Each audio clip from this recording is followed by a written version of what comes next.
Man, what is happening, my YouTube family? Of course, it is your boy B New. I'm coming at you on this Friday. And first and foremost, as always, want to send out positive vibrations and blessings to anybody who could be listening.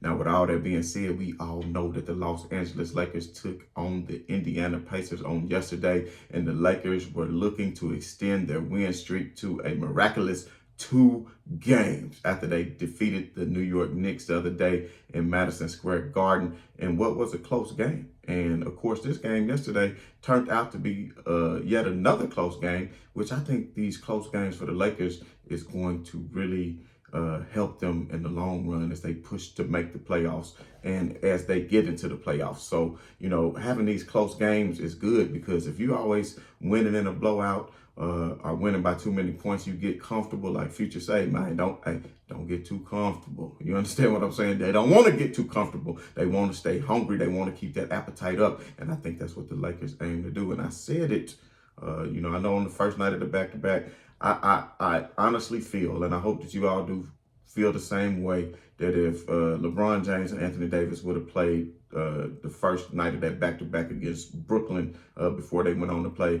the Knicks, then that would have resulted in the Lakers' victory as well. But it just wasn't to be. But at the end of the day, Anthony Davis is getting a lot healthier. We saw last night, Anthony Davis gave us, 31 points, 14 rebounds, and 2 assists. He had a monstrous game, and of course, hit that game-winning shot at the end, that was clutch. Man, the guy kind of looked like dirt. You understand me? But he was so close, so it's kind of funny how he still shot it as a fadeaway. But that was smart because he protected it from getting blocked. And if you notice on that play, LeBron James was already jockeying for position to get any kind of board just in case had he missed. But, down the stretch of that game, the Lakers' 2 stars showed up big, LeBron James and, of course, Anthony Davis. So, LeBron James, he hit the big 3 to put him up by 2 with like a minute and 50 seconds left. So once he hit that 3, put him up by 2, I said, man, who said LBJ not clutch? He does this time in and time out in big time moments in the fourth quarter. And we know right now he still is leading the league in fourth quarter scoring and still leading the entire league at the age of 38, must I remind you, in fast break points. So he's getting up and down the court quicker than anyone in scoring in transition. So, but at the end of the day, he hit that 3, put him up by 2. But guess what? Buddy Hield. And speaking of Buddy Hield, a lot of people wanted the Lakers to trade for Buddy Hield and to trade also for Miles Turner, who both had. Miles Turner had a great game. Buddy Hield had a decent game. But, that trade was not to be. It's not the end of the trade line just yet. But somehow, if the Lakers could get rid of Russell Westbrook and get Buddy Hield and a Miles Turner and plus give up a first-round draft pick, how many of you all say that would be worth it? If you think it did, I'm telling you what, imagine the way Miles Turner was playing last night. Imagine him in a Lakers uniform alongside Anthony Davis, or coming in to play for Anthony Davis when Anthony Davis is not in, playing Turner at the center and AD at the 4, both who can roam, both who can spread the floor. Miles Turner, who can actually spread the floor a lot better than Anthony Davis, as you can see by those trays he was dropping on yesterday. And of course, the Pacers was dropping trays all through the first half. They really had it going on from beyond the 3-point line. And, I put a lot of money on this game before it started, and I was upset, but I knew the Lakers were going to come back and win, as they always do, or at least come back and make it close. So even throughout the game, I was even taking the Lakers plus the 8, plus the 9, plus the 7, whatever they want to throw out there. And then when they came out and bully wolfed in the third quarter, I said, man, what is really going on? Because in the third quarter, they came out at the beginning, went on a nice 8-0 run, cut that 13-point lead down to 5 or 6, if I'm not mistaken. And then, of course, they kind of fell off again. And I will say this, the starting lineup with Hachimura, LeBron James, Anthony Davis, Dennis Schroeder, and Pat Bev, I don't think it's such a bad lineup, but they're going to have to learn to work together better with their chemistry-wise. Big shout-out to Pat Bev. Big shout-out to Pat Bev. I'm going to get to Pat Bev in just a minute, but going back to what I was saying about Anthony Davis. So Anthony Davis, towards the end of the game, of course, LeBron made the 3, Buddy Hield answered right back. Then LeBron goes back down. He's going for a shot in the paint. He misses it. I said, oh, man, the Lakers about to fall short. They down by 1. LeBron James missed, but I'm talking about a monstrous grown man rebound by LeBron James, just forcing his way into that paint and snatching it from the bigger Miles Turner, saying, give me that there. I'll be taking that and then going back up aggressively, getting the foul call, and going to the line for 2 free throws. And when he went to the line for the 2 free throws, made both of them. What you call clutch free throws. So stop the hatred. Stop the hatred. Now, a lot of people are going to say, and I didn't make a note of it, I think the Lakers took like 26 or 27 free throws compared to Indiana's 6. And there was some chirping going back and forth at one point when the Lakers was at the line. I think it's when Westbrook missed those 2 crucial free throws that I thought was going to cost him the game. But, of course, LeBron James came back down and made his 2 free throws. But what I'm saying is there was some chirping at the line. I don't know if it was Buddy Hield or Halliburton or whoever it was chirping with LeBron James, talking about, man, look how many free throws y'all got. And LeBron was telling them straight up like I'm about to tell y'all right now. Y'all was shooting jump shots the whole game. Out of all your shots, how many was threes? Like you took 80-some shots, 40-some shots was threes. Damn, I wish I would have wrote it down before I got started. Damn. But anyway, I'm telling y'all, go back and look it up on the stats. You took jump shots the whole game. You barely took anything in the paint. The Lakers, everything was going in the paint. So, that's just the way it is. And people are going to say, oh, they're trying to make up from, the Celtics, from their call from the Celtics. No. Wish the league worked like that because they have a lot of making up to do. And LeBron James will probably have some more rings, but we ain't even going to get on that topic. But back to what I was saying, the big hero, AD, because he came back down, like I said, and hit that young. Because I don't know who it was, if it was Halliburton or Hill, I can't remember who it was who hit that shot on Russell Westbrook, caught him in the pick, and they went up by 1. And I'm thinking, all snaps, is really crunch time now. And of course, AD goes back down, hits the fadeaway shot off one leg, makes the shot. But more importantly, on the next defensive possession, Halliburton got him in the pick and roll. They switched on the pick and roll. Russ didn't fight through. Russ switched off to Miles Turner, which is unbelievable that Halliburton didn't somehow find a way to just throw it up. Just throw it up as a oop to Miles Turner, and it's over with. But because of the great athleticism and just God-given height and length of Anthony Davis, when he's just standing there with his arms up, like what Pat Bev told him one day, and just put your hands up. You 9 feet tall with them long arms standing straight up in the air. You know what I mean? But anyway, he was able to switch on this man, and as he drove to the basket, he just created too much of a barrier between him and the basket. At that point, he really couldn't get a shot, a pass over to the larger Miles Turner, who was on Russell Westbrook, if he wanted to, because I'm pretty sure AD will block that oop just like he blocked that shot. So he forced the issue, and AD said, no, get that out of there. And then on the ensuing possession, Russell Westbrook, who only had 10 points, 3 rebounds, and 10 assists, who shot 2 out of 16.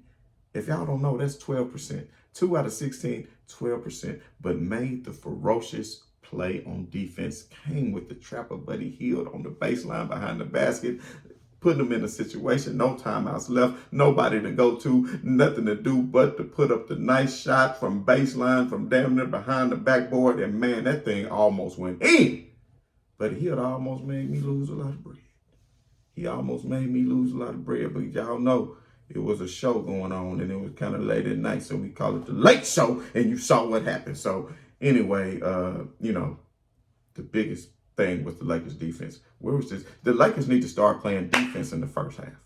They got to start playing defense in the first half because they allowed way too many threes a lot of times. It hasn't just been with Indiana. It's a lot of other games that I can recall that this was the same thing was going on. So I think the Lakers need to really get themselves together when it comes to playing better defense. But if you look at that fourth quarter, when I thought my bread was evaporating in the third, when they made that run and let them allow another run to go up by 13. So I was like, damn, they've been chipping away.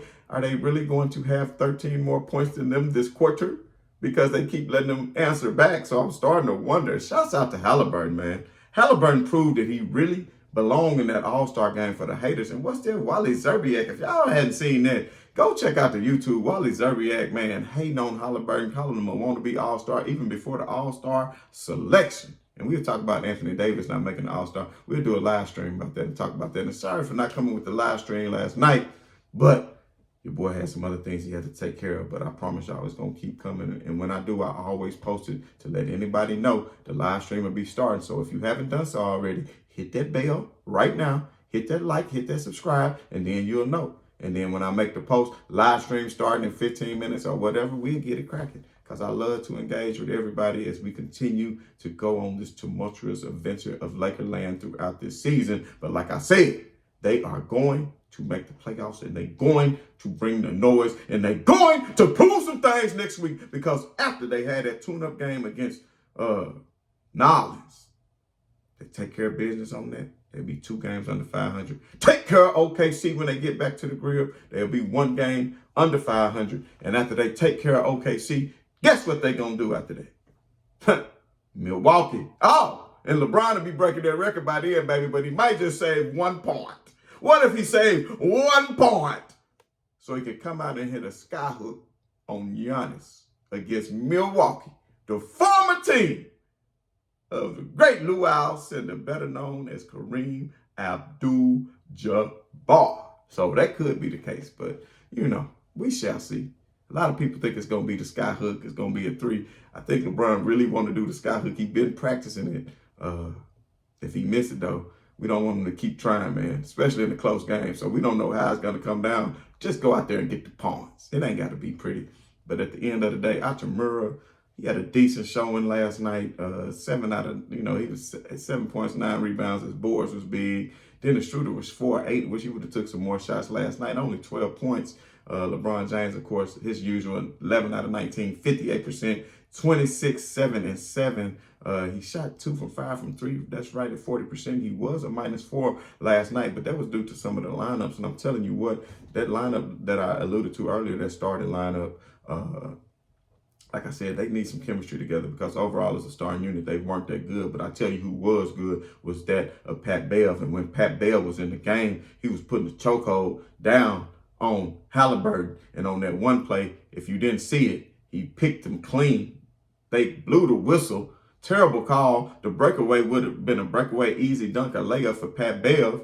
And then they would have had the lead and probably all the momentum. But, they had made them work for it a little bit harder. They, challenged it. And then, of course, then he ended up getting the points. I think if you about to get a breakaway and you on some BS like, y'all don't give him the points.